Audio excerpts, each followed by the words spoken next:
Did you know a lighthouse keeper vanished on Becket Island during a blizzard in 1952, and the light never flickered?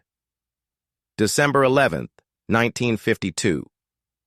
Elias Ward, 43, logged 70-mile-an-hour winds and seas towering 60 feet. Becket Island light rose like a red beacon against white noise, stubborn as a question no one could answer. At dawn, the lantern room was pristine. Oil cups full, the door locked from the inside.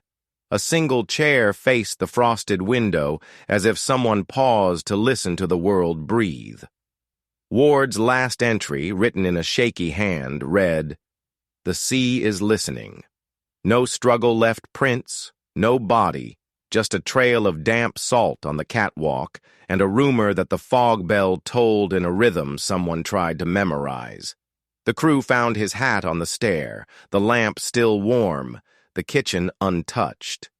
In the weeks that followed, divers found nothing, and the island kept its silence.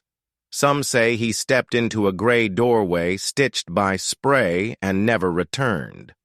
Others insist the sea simply kept Ward's memory awake, guiding the beacon that never slept.